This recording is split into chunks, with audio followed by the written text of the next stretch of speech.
But again, today we are going to be joined by Liam with Patrician Society. Just to give you a little bit of background, Liam Murphy is the Executive Director of Patrician Society, a central Norristown nonprofit that serves the underprivileged by operating a food pantry and financial assistance program. He founded a similar organization in Kensington back in 2014, and he has 35 years of experience pursuing the spiritual and human development of individuals and groups. So we are super excited to have Liam here with us today. I'll stop sharing, and Liam, you're welcome to share your presentation and give us some background on Patrician Society.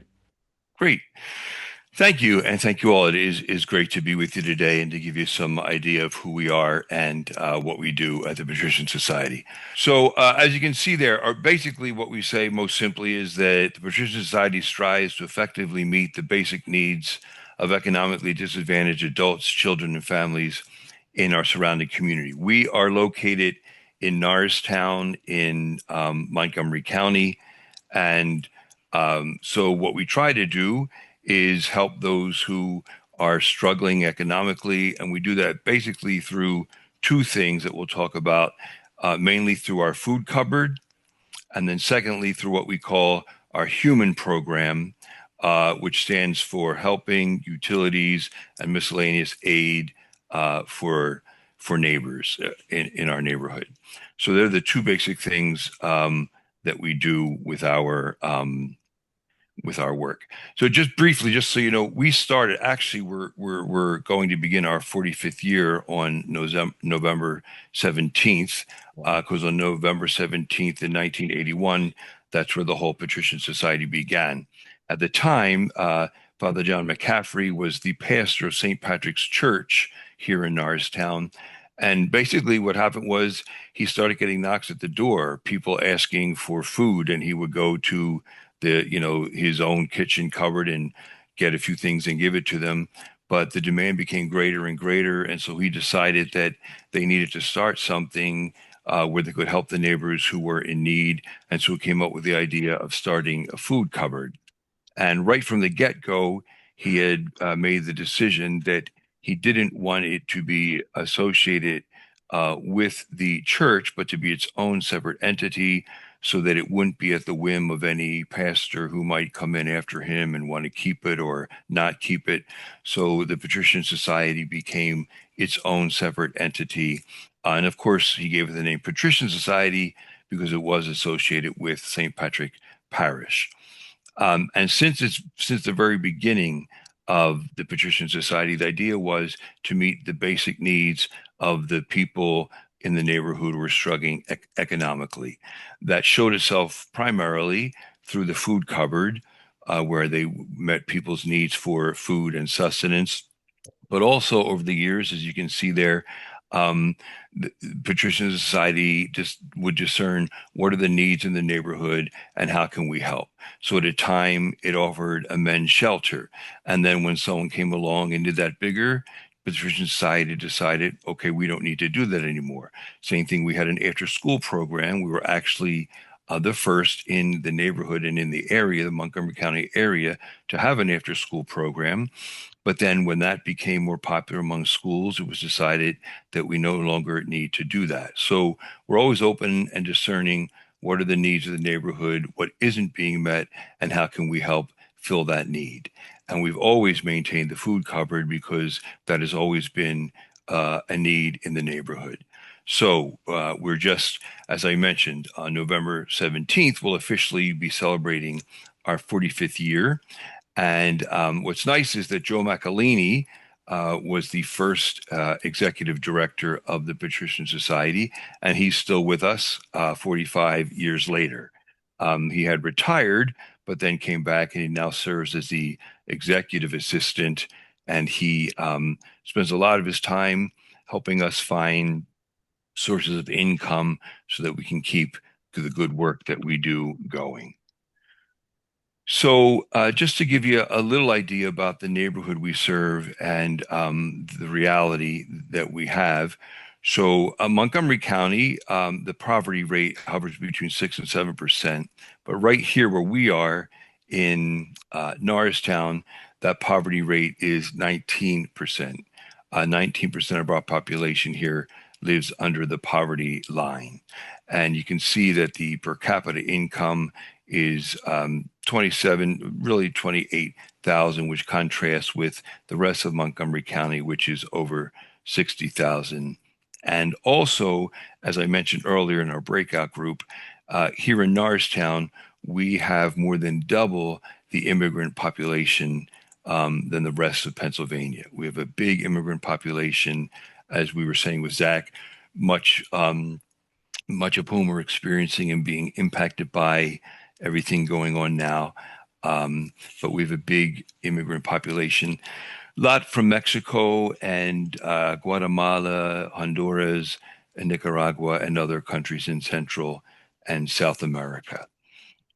Um, so when basically, as I mentioned, what we do is we serve the people through our food cupboard and then through what's called our human program. Our food cupboard, as you can see on the chart, so that's open every Tuesday and every Thursday from 1 o'clock to 3 o'clock.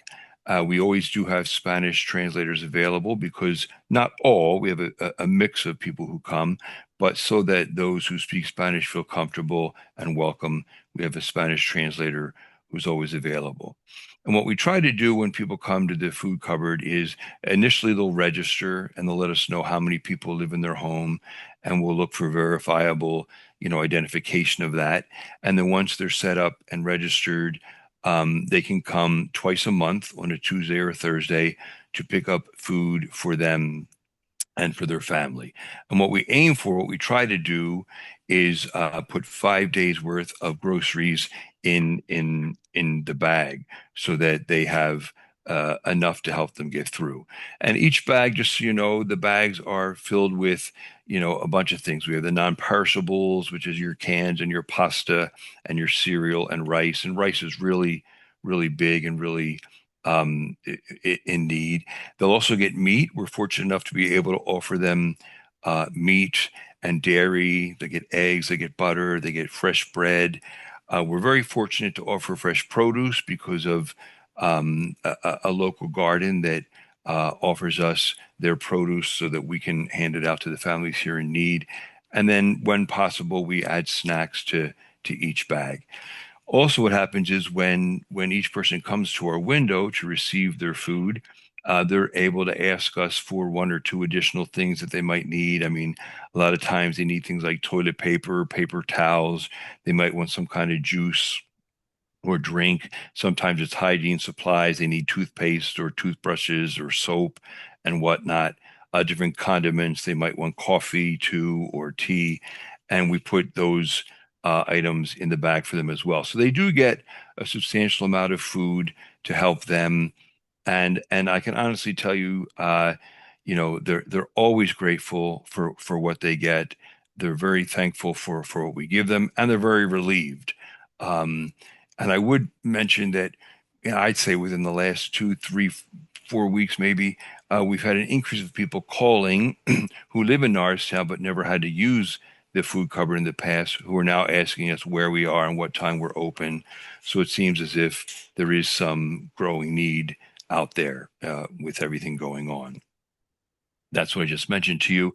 If you wonder where this all comes from, so we are a non-governmental agency, so everything that we get is in one way or another donation. You can see that we have private donors. The private donors are very generous to us, and they send checks, they send money, basically so that we can keep the doors open to do what we do here. So we're very dependent on our private donors. We also have a lot of schools, a lot of the Catholic schools and other schools in the neighborhood have teams and clubs that will do collections, and then the schools will drop off the canned goods and the other non-perishables. I mentioned to you that No Greater Love Garden is a garden from one of the local churches, and they give us all of their produce. So all, especially throughout the summer and into the fall, they send us a lot of their produce so that we're able to give our people lettuce and vegetables and whatnot, so that they have a healthier they can make healthier meals. There's a lot of local food drives that help out.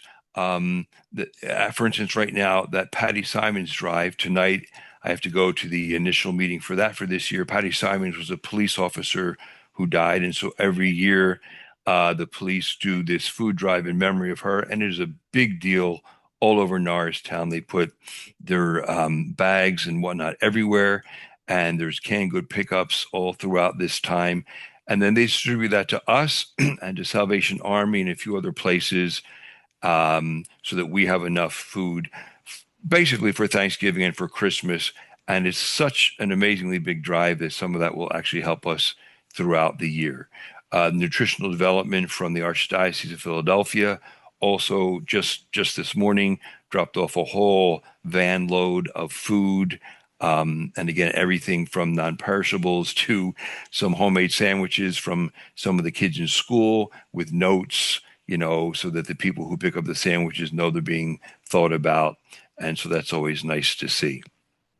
Garden of Health, you can go around that whole circle. Garden of Health is in Lansdale, and they are a food distribution center, a nonprofit one, and we go there very often to pick up food as well. A lot of businesses and organizations will do find out about us, and they'll have food drives with their organization, and then they'll come and drop the stuff off. Burns and McConnell over in Conshohocken just chose us as their charity of choice for the year. And so they will have monetary collections, but also food collections. They're actually going to come November 15th to help us. That's a really big day of food drop-offs for Thanksgiving. And so they'll be here to help us sort and separate all that kind of food. As I think I already mentioned, there's so many churches in the neighborhood, and not just in the neighborhood, quite frankly, but all throughout the Philadelphia area and suburbs, who do food collections for us and drop off this stuff. I'm sure you've heard of Philly Rescue. They take food from businesses that are going to throw out the food that's still good and make sure it's repurposed for people who can use it. We have groceries. Mitzvah provides us diapers. We have a lot of young families, and I'm sure diapers are very expensive. And so that is such a blessing to us because it enables us to help families with little kids who are always looking for diapers. And then all kinds of the Scouts do a program for us, and that'll be part of the big November 15th drop off. They just drop off tons of food. And it looks like so much, but it goes rather quickly because, as you'll see, we actually serve between 200 and 250 families every week. So that's a lot of food that comes in and goes out. So before we go into that, yeah, so they're the sources from where our food comes, and then the reason it works, and it works really well here, is, well, we're in our 45th year, so we have things running smoothly. But we depend heavily on volunteers, and we get volunteers who come and help us with anything.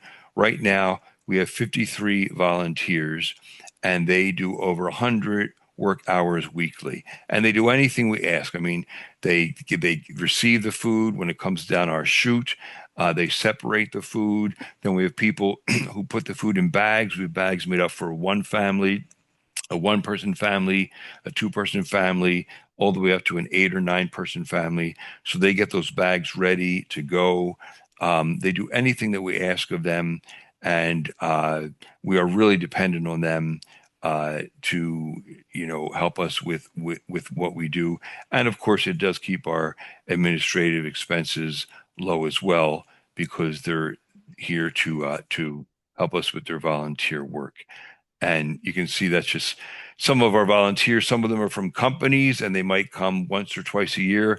Others are here every week to help us with what we do. And you can see over there a picture of our food line. That's the people standing waiting to receive the groceries from our window. And our impact, just to let you know, so we have this food, and our impact is rather good. For the last year of our statistics in 2024, we actually gave out a total of over 14,000 grocery bags, and that was to over 2,400 different families, which impacted about really 7,000 individuals. And that translates, as you can see, into 732,000 meals. So that's the food covered aspect of what we do, and it's so important. And as I said, it's so essential to so many of our neighbors. Um, we also have what was called our human program, and you can see that graphic there. So right now it means helping with utilities, miscellaneous aid for our neighbors. It used to be until very recently, so I just want to explain this. It used to be housing and utilities and miscellaneous aid for our neighbors. We used to help people with rental assistance. Um, Unfortunately, recently we became the only place in Norristown that was helping people with rent, and the demands just became overwhelming. There's been, there's a housing crisis, and also we would get so many calls with people who were being evicted. Was there any way we could help them? And we would, we could never pay someone's full rent, but we were able to pay $1,000 or so of their rent. But honestly, within the last 6 months, um, we got so many phone calls that we literally were depleting all of our funds, and we didn't feel like it was making a real impact because we were only helping a few people, and there were so many more that needed it. We were saying as many people as we helped, we were saying more to no to many more people, and we just decided with our board and our team that we were going to not do that program and use that money for the other areas of our human program. Because there is a housing crisis. It's much bigger than what we can do, anything we can do. So, we advocate for that. We fight for better housing on different levels. But our money now is used for utilities. People call us with their Pico bills or with their water bills.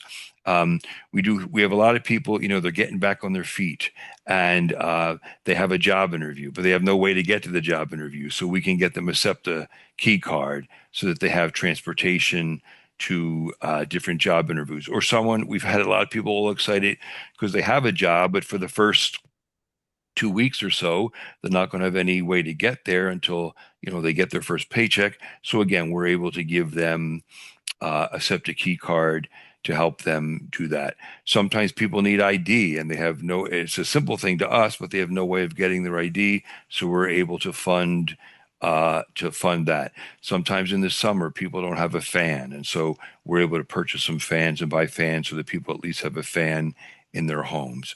Um, Sometimes people need a gas card, and again, we're able to offer those things to keep them getting to work or um, going where they need to go to get back on their feet.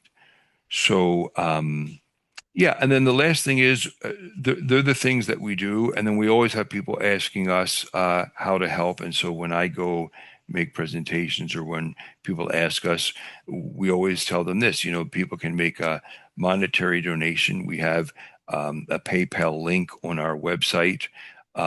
We also encourage people to purchase from our Amazon wish list, and then those goods can be delivered to us.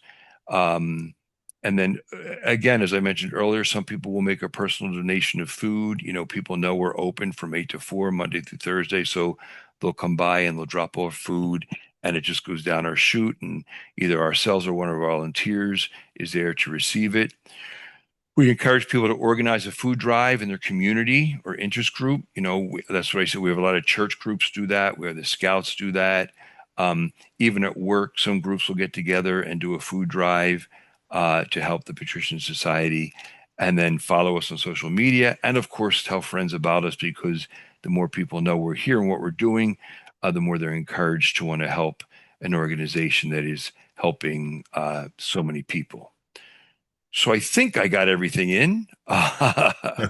um, yeah, so that's who we are and what we do, and I appreciate the opportunity to be able to share that.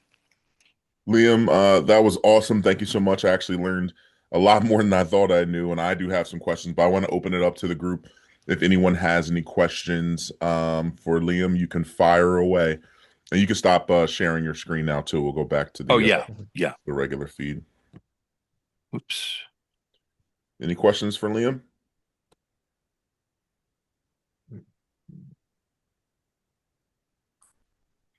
Liam, I have I'll, a question. Oh, sorry, Zach. Yeah.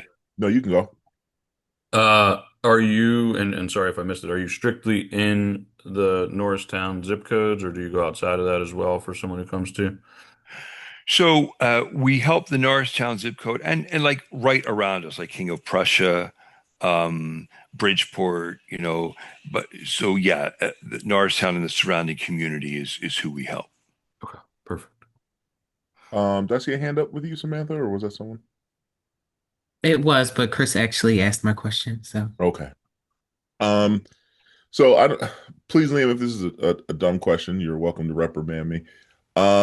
There are many times where I have access after an event to already prepared food, and I have no idea of what to do with it. Is there anything Patrician Society would recommend or places I can take? I mean, finishing up an event and there's 20 hoagies. Like, where do I take that? Who can I give that to benefit some? Yeah. So depending on what it is, like sometimes like something like that, we can take that here because then we would give that out the next time that we're giving out food. And if people have, stuff that like sometimes people have trays of food or whatever, if we can't use that here, we always encourage them to take it right next door to the Sisters of Charity because they do hot meals, for families in the neighborhood, and they're able to use that kind of stuff for the meals that they prepare. Awesome. And I'm glad Yeah, that wasn't a dumb question. not at all. And No. timing wise, what like a lot of the times where I'm at these events, there's leftover food. It's 7 p.m., 8 p.m. Is there a limit to when I can bring that by? Is there someone always there? Yeah, so that's the shot. So we're here 8 to 4, so Okay. there wouldn't be anyone to receive it. Um, So yeah, if it's in the evening, it's a little more difficult because there's no one here. And I know like even at least for the Sisters of Charity, there wouldn't be necessarily anyone there. But so if sometimes if we'll get calls in the morning that someone's held the stuff overnight or whatever, and then they want to know if they can drop it off during the day, and we're here during the daytime hours. And sometimes that's feasible. So okay. I will definitely keep that in mind. Awesome. Great. Yeah. Any other questions for Liam? All righty, all right. Well, thank you so much for the time, Liam, and to share with our group about Patrician Society. Thank you. Oh, Appreciate it. and I'll interject real quick. It's not a question, but we've known Patrician Society for a very long time. My mother has volunteered with them, continues to volunteer with them. You mentioned Mitzvah Circle, so she volunteers for Mitzvah Circles, and you're one of the stops that she helps with. Yeah. And our company has also volunteered.